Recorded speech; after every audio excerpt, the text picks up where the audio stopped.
ಬಿಜೆಪಿಯ ಕೋಮು ರಾಜಕಾರಣವನ್ನ ಅರ್ಥ ಮಾಡ್ಕೊಳ್ಳದೆ ಇರೋ ಈ ಜೆಡಿಎಸ್ ಈ ಕ್ಷಣದ ಲಾಭಕ್ಕಾಗಿ ಬಿಜೆಪಿ ಜೊತೆಗೆ ನಿಂತಿದೆ. ಬಿಜೆಪಿಯ ಕೋಮು ರಾಜಕಾರಣಕ್ಕೆ ತನ್ನ ಕಾರ್ಯಕರ್ತರನ್ನ ಕಾಲಾಳುಗಳಾಗಿ ಕಳಿಸ್ತಾ ಇದೆ. ಜೆಡಿಎಸ್ ತನ್ನ ಗುಂಡಿಯನ್ನ ತಾನೇ ತೋಡ್ಕೊಳ್ತಾ ಇದೆ. ನಮಸ್ಕಾರ. ಸೋಮವಾರ ಮಂಡ್ಯ ಜಿಲ್ಲೆಯ ಮದ್ದೂರಿನಲ್ಲಿ ಬಿಜೆಪಿ ಮತ್ತು ಸಂಘ ಪರಿವಾರದ ಕಾರ್ಯಕರ್ತರು ಗಣಪತಿ ವಿಸರ್ಜನೆ ಕಾರ್ಯಕ್ರಮವನ್ನ ನಡೆಸಿದ್ದಾರೆ. ಮೆರವಣಿಗೆ ವೇಳೆ ಮಸೀದಿ ಎದುರು ಹಿಂದುತ್ವವಾದಿಗಳು ದಾಂಧಲೆಯನ್ನ ನಡೆಸಿದ್ದಾರೆ. ಇಸ್ಲಾಂ ಧ್ವಜವನ್ನ ಕಿತ್ತು ತುಳಿದು ಕೋಮು ಪ್ರಚೋದನಕಾರಿಯಾಗಿ ವರ್ತನೆ ಮಾಡಿದ್ದಾರೆ. ಈ ಸಂದರ್ಭದಲ್ಲಿ ಕಲ್ಲು ತೂರಾಟನೂ ಕೂಡ ನಡೆದಿದೆ. ಪೊಲೀಸರು ಗುಂಪುಗಳನ್ನ ಚದುರಿಸೋದಕ್ಕೆ ಲಾಠಿ ಪ್ರಹಾರವನ್ನ ನಡೆಸಿದ್ದಾರೆ. ಈ ಘಟನೆ ಭಾರಿ ಚರ್ಚೆಯನ್ನ ಹುಟ್ಟುಹಾಕಿದೆ. ಹಿಂದುತ್ವವಾದಿಗಳು ಪೊಲೀಸರ ಜೊತೆಗೆ ವಾಗ್ವಾದವನ್ನ ನಡೆಸಿ ಉದ್ದೇಶಪೂರ್ವಕವಾಗಿ ಮಸೀದಿ ಇರೋ ಬೀದಿಯಲ್ಲೇನೆ ಗಣಪತಿ ವಿಸರ್ಜನಾ ಮೆರವಣಿಗೆಯನ್ನ ನಡೆಸೋದಕ್ಕೆ ಅನುಮತಿಯನ್ನ ಪಡೆದಿದ್ರು ಅಂತ ಆರೋಪ ಮಾಡಲಾಗಿದೆ. ಅಂದ್ರೆ ಕೋಮು ಘರ್ಷಣೆ ಹುಟ್ಟು ಹಾಕೋದು ಪೂರ್ವ ಯೋಜಿತ ಕೃತ್ಯ ಆಗಿತ್ತು ಅನ್ನೋದು ಸ್ಪಷ್ಟ. ಇದು ಮೊದಲ ಕೃತ್ಯ ಏನೂ ಅಲ್ಲ. ಇತ್ತೀಚಿನ ವರ್ಷಗಳಲ್ಲಿ ಜಿಲ್ಲೆಯಲ್ಲಿ 4-5 ಕೋಮುವಾದಿ ದ್ವೇಷದ ಕೃತ್ಯಗಳು ಘಟಿಸಿದಾವೆ. ಇವು ಮಂಡ್ಯವನ್ನ ಕೋಮು ದ್ವೇಷದಿಂದ ಸದಾ ಉದ್ವಿಗ್ನ ಸ್ಥಿತಿಯಲ್ಲಿಡೋ ತಂತ್ರವನ್ನ ಬಹಿರಂಗಪಡಿಸಿದೆ. ಅಂದಹಾಗೆ ಮಂಡ್ಯ ಒಕ್ಕಲಿಗ ಸಮುದಾಯದ ಪ್ರಾಬಲ್ಯ ಇರೋ ಜಿಲ್ಲೆ. ಕಾವೇರಿ ನದಿ ವಿವಾದ, ಕೃಷಿ ಹಾಗೂ ಗ್ರಾಮೀಣ ಅಭಿವೃದ್ಧಿಗಾಗಿನ ಹಲವಾರು ಹೋರಾಟಗಳಿಂದ ಗುರುತಿಸಿಕೊಂಡಿರೋ ಜಿಲ್ಲೆ. ಜೊತೆಗೆ ದಲಿತರು, ಮಹಿಳೆಯರು ಹಾಗೂ ಕಾರ್ಮಿಕರ ಹಕ್ಕುಗಳ ಹೋರಾಟಕ್ಕೂ ಕೂಡ ಇದು ನೆಲೆಯಾಗಿದೆ.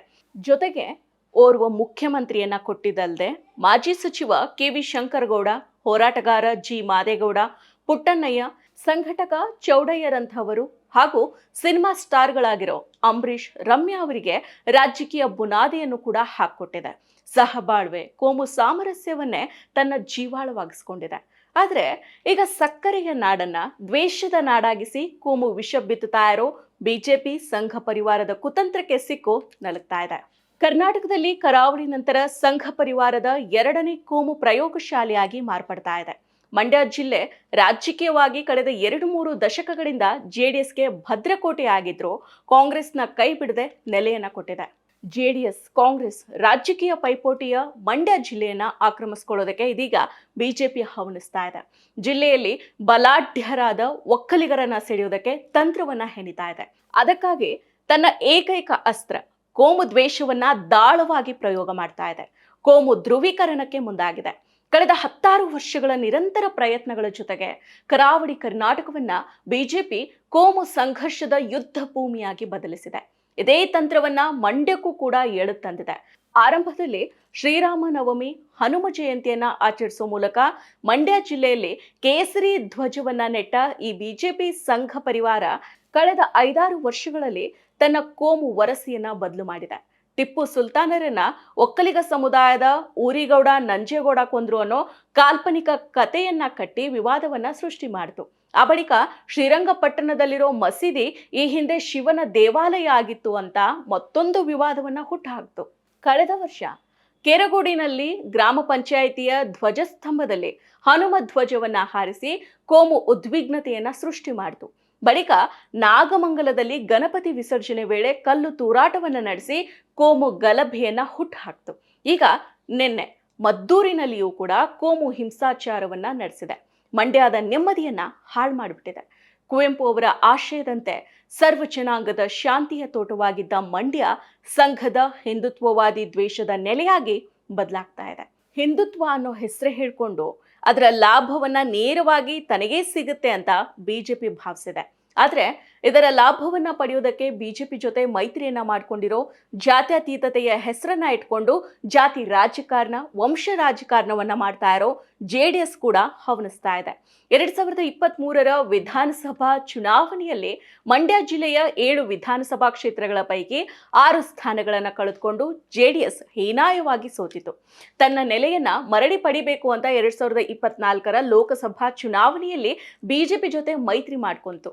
ಬಿಜೆಪಿ ಮತ್ತು ಜೆಡಿಎಸ್ ಮೈತ್ರಿ ಅಭ್ಯರ್ಥಿಯಾಗಿ ಮಾಜಿ ಮುಖ್ಯಮಂತ್ರಿ ಹಾಗೇನೆ ಹಾಲಿ ಕೇಂದ್ರ ಸಚಿವ ಕುಮಾರಸ್ವಾಮಿ ಅವರು ಕಣಕ್ಕಿಳಿದು ಗೆದ್ರು.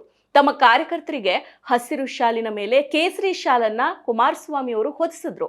ತಮ್ಮ ಕಾರ್ಯಕರ್ತರು ಕೇಸರಿ ರಾಜಕಾರಣದ ಪದತಲಕ್ಕೆ ಅರ್ಪಿಸಿದ್ರು. ಸದ್ಯ ಬಿಜೆಪಿ ಜೆಡಿಎಸ್ ಮೈತ್ರಿ ಮತ್ತು ಕಾಂಗ್ರೆಸ್ ನಡುವಿನ ಹಗ್ಗ ಜಗ್ಗಾಟದಲ್ಲಿ ಯಾರ ಕೈ ಹಿಡಬೇಕು ಅನ್ನೋ ಗೊಂದಲದಲ್ಲಿದ್ದಾರೆ. ಬಿಜೆಪಿ ಸಂಘದ ಹಿಂದುತ್ವ ರಾಜಕಾರಣ ಒಕ್ಕಲಿಗರನ್ನ ತನ್ನತ್ತ ಸೆಳಿತಾ ಇದೆ. ಕೇಸರಿ ಶಾಲನ್ನ ಹೊದ್ದ ಈ ಜೆಡಿಎಸ್ ಬೆಂಬಲಿಗರು ಬಿಜೆಪಿ ಹಿಂದೆ ಓಡಾಡ್ತಾ ಇದ್ದಾರೆ. ಆದ್ರೆ ಕಾಂಗ್ರೆಸ್ ಸೆಕ್ಯುಲರ್ ಅಜೆಂಡಾ ಜೊತೆಗೆ ಜಿಲ್ಲೆಯ ಜನರನ್ನ ಹಿಡಿದಿಡೋದಕ್ಕೆ ಯತ್ನಿಸ್ತಾ ಇದೆ. ನನಗಿಷ್ಟ ನಂದಿನಿ ತುಪ್ಪ, ಶುದ್ಧ ತುಪ್ಪ ಅಂದ್ರೆ ನಂದಿನಿ. ಬಿಜೆಪಿಯ ಹಿಂದುತ್ವ ಮತ್ತು ಕಾಂಗ್ರೆಸ್ನ ಜಾತ್ಯತೀತವಾದದ ತಿಕ್ಕಾಟದಲ್ಲಿ ತನಗೆ ಲಾಭ ಆಗುತ್ತೆ ಅಂತ ಜೆಡಿಎಸ್ ಎದುರು ನೋಡ್ತಾ ಇದೆ. ಸದ್ಯದ ಪರಿಸ್ಥಿತಿಯಲ್ಲಿ ತಕ್ಷಣಕ್ಕೆ ಮಂಡ್ಯದಲ್ಲಿ ಬಿಜೆಪಿ ಗಟ್ಟಿಯಾಗಿ ನೆಲೆ ಕಂಡುಕೊಳ್ಳೋದಕ್ಕೆ ಅಥವಾ ಪ್ರಾಬಲ್ಯವನ್ನ ಪಡೆದುಕೊಳ್ಳೋದು ಸುಲಭ ಅಲ್ಲ. ಇದಕ್ಕೆ ಕಾಂಗ್ರೆಸ್ನ ಕಳೆದ ಚುನಾವಣೆಯ ಯಶಸ್ಸು ಭಾರಿ ಸವಾಲಾಗಿ ಕಂಡುಬಂದಿದೆ. ಆದಾಗ್ಯೂ ನಿರಂತರ ಕೋಮು ದಳ್ಳೂರಿಯನ್ನ ಬಿತ್ತುವ ಮೂಲಕ ಜನರಲ್ಲಿ ಹಿಂದುತ್ವದ ವಿಷವನ್ನ ಬಿತ್ತೋದು ಈಗಿನ ಆದ್ಯತೆ ಆಗಿದೆ. ಇದರ ತಕ್ಷಣದ ಲಾಭವನ್ನ ತನ್ನ ಮಿತ್ರ ಪಕ್ಷ ಜೆಡಿಎಸ್ ಪಡೆದುಕೊಳ್ಳೋ ಸಾಧ್ಯತೆ ಕೂಡ ಇದೆ. ಬಿಜೆಪಿ ಜೊತೆ ಮೈತ್ರಿಯಲ್ಲಿರೋ ಜೆಡಿಎಸ್ ನೇರವಾಗಿ ಕೋಮು ರಾಜಕಾರಣಕ್ಕೆ ಇಳಿಯಲಿದ್ರು ಇಂತಹ ಗಲಭೆಗಳ ಸಮಯದಲ್ಲಿ ಹಿಂದೂಗಳ ಮೇಲಿನ ದಾಳಿಯನ್ನಷ್ಟೇ ಖಂಡಿಸಿ ಮೃದು ಹಿಂದುತ್ವವನ್ನ ಪ್ರದರ್ಶನ ಮಾಡ್ತಾ ಇದೆ. ಕೇಸರಿ ಶಾಲು ಹಾಕಿಕೊಳ್ತಾ ಇರೋ ಒಕ್ಕಲಿಗರ ಪರವಾಗಿ ತಾವಿದೀವಿ ಅಂತ ಸಾಬೀತನ್ನ ಮಾಡೋದಕ್ಕೆ ಪ್ರಯತ್ನ ಪಡ್ತಾ ಇದೆ. ಸದ್ಯದ ಮೈತ್ರಿಯಲ್ಲಿ ಮಂಡ್ಯ ಜಿಲ್ಲೆಯ ಕ್ಷೇತ್ರಗಳನ್ನ ತನ್ನ ಪಾಲಿಗೆ ತೆಗೆದುಕೊಳ್ಳೋದ್ರಿಂದ ಬಿಜೆಪಿ ತನ್ನ ಅಭ್ಯರ್ಥಿಯನ್ನ ಕಣಕ್ಕೆ ಇಳಿಸದೇ ಇರೋದ್ರಿಂದ ತಮಗೆ ಲಾಭ ಆಗತ್ತೆ ಅಂತ ಜೆಡಿಎಸ್ ಭಾವಿಸಿದೆ. ಬಿಜೆಪಿಯ ಹಿಂದುತ್ವದ ಕಾರ್ಯತಂತ್ರದಿಂದ ಪರೋಕ್ಷ ಲಾಭವನ್ನ ಪಡೆದುಕೊಳ್ಳೋ ಧಾವಂತದಲ್ಲಿದೆ. ಇನ್ನು ಹೇಳ್ಬೇಕಂದ್ರೆ ತನ್ನ ತಂತ್ರದಿಂದ ಜೆಡಿಎಸ್ ಲಾಭ ಮಾಡ್ಕೊಳ್ಳುತ್ತೆ ಅನ್ನೋ ಎಚ್ಚರಿಕೆ ಬಿಜೆಪಿಯಲ್ಲೂ ಕೂಡ ಇದೆ. ಆದರೂ ಈಗಿನ ಸಂದರ್ಭದಲ್ಲಿ ಜೆಡಿಎಸ್ಗೆ ಲಾಭ ಆದರೂ ಪರವಾಗಿಲ್ಲ, ದೀರ್ಘಕಾಲದ ಲಾಭವನ್ನ ಪಡಿಬಹುದು ಅನ್ನೋದು ಬಿಜೆಪಿಯ ಒಳಸಂಚಾಗಿದೆ. ಇಷ್ಟು ಮಾತ್ರ ಅಲ್ಲ, ಜೆಡಿಎಸ್ನ ಸಾಂಪ್ರದಾಯಿಕ ಜಾತ್ಯತೀತ ಇಮೇಜ್ಗೆ ಕೋಮು ರಾಜಕಾರಣ ದೀರ್ಘಕಾಲವಾಗಿ ಹಾನಿಯನ್ನ ಉಂಟು ಮಾಡಬಹುದು ಅನ್ನೋದು ಕೂಡ ಬಿಜೆಪಿಗೆ ಗೊತ್ತಿದೆ. ಒಂದ್ ವೇಳೆ ಮಂಡ್ಯ ಜಿಲ್ಲೆಯ ಅಥವಾ ಜಿಲ್ಲೆಯ ನೆರೆಹೊರೆಯ ಜಿಲ್ಲೆಯ ಜನರು ಬಿಜೆಪಿ ಸಂಘ ಪರಿವಾರದ ಹಿಂದುತ್ವ ಕೋಮುವಾದಕ್ಕೆ ಮಾರು ಹೋದ್ರೆ ಬಿಜೆಪಿಯ ಮೊದಲ ಅಜೆಂಡಾ ಫಲಿಸುತ್ತೆ. ಆ ನಂತರದ ದಿನಗಳಲ್ಲಿ ಹಿಂದುತ್ವವನ್ನ ಆವಾಹಿಸಿಕೊಂಡ ಜನರು ಕಟ್ಟ ಹಿಂದುತ್ವವಾದಿಗಳೇ ತಮ್ಮ ಮುಂದೆ ಪ್ರಬಲ ಆಯ್ಕೆಯಾಗಿ ಇರುವಾಗ ಮೃದು ಹಿಂದುತ್ವದ ಧೋರಣೆಯನ್ನ ಹೊಂದಿರೋ ಜೆಡಿಎಸ್ ಅನ್ನ ಹೊರತಪ್ತಾರೆ. ಇದೇ ಬಿಜೆಪಿಗೂ ಕೂಡ ಬೇಕಾಗಿರೋದು.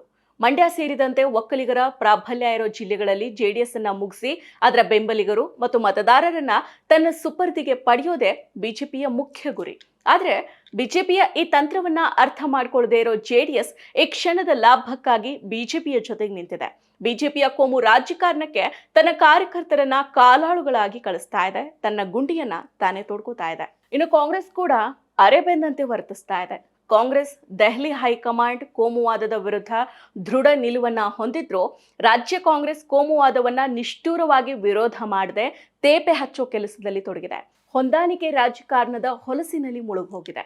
ಬಿಜೆಪಿ ಸಂಘ ಪರಿವಾರದ ಕೋಮು ರಾಜಕಾರಣದ ವಿರುದ್ಧ ಕಾಂಗ್ರೆಸ್ ದೃಢವಾಗಿ ನಿಲ್ಲದಿದ್ರೆ ಕಾಂಗ್ರೆಸ್ ಕೂಡ ಕೋಮು ದ್ವೇಷದ ಅಲೆಯಲ್ಲಿ ಕೊಚ್ಚಿ ಹೋಗಲಿದೆ.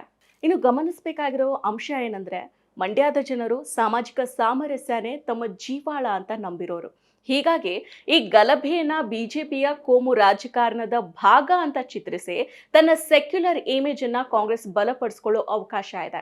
ಕೋಮುವಾದದ ವಿರುದ್ಧ ತ್ವರಿತ ಮತ್ತು ಗಂಭೀರ ಕ್ರಮಗಳನ್ನ ಕೈಗೊಳ್ಳೋ ಮೂಲಕ ಸಾಮರಸ್ಯವನ್ನ ಗಟ್ಟಿಯಾಗಿ ಬಿತ್ತೋ ಮೂಲಕ ಒಕ್ಕಲಿಗರನ್ನ ತನ್ನ ಪಡಸಾಲೆಯಲ್ಲಿನೇ ಉಳಿಸ್ಕೊಳ್ಳೋದಕ್ಕೆ ಕಾಂಗ್ರೆಸ್ಗೆ ಅವಕಾಶ ಇದೆ. ಜೆಡಿಎಸ್ ಕೂಡ ಎಚ್ಚೆತ್ತುಕೊಳ್ಳೋ ಅನಿವಾರ್ಯತೆ ಇದೆ. ಇಲ್ಲವಾದಲ್ಲಿ ಜೆಡಿಎಸ್ ಕಾವೇರಿಯಲ್ಲಿ ಕೊಚ್ಚಿ ಹೋಗ್ಬೋದು. ಮತ್ತಷ್ಟು ವಿಶೇಷ ವಿಡಿಯೋಗಳನ್ನು ನೋಡಲು ಮತ್ತು ಹೊಸ ವಿಡಿಯೋಗಳ ಬಗ್ಗೆ ತಿಳಿಯಲು ಈ ದಿನ .com ಯೂಟ್ಯೂಬ್ ಚಾನೆಲ್ ಸಬ್ಸ್ಕ್ರೈಬ್ ಮಾಡಿ ಮತ್ತು ಬೆಲ್ ಐಕಾನ್ ಕ್ಲಿಕ್ ಮಾಡಿ.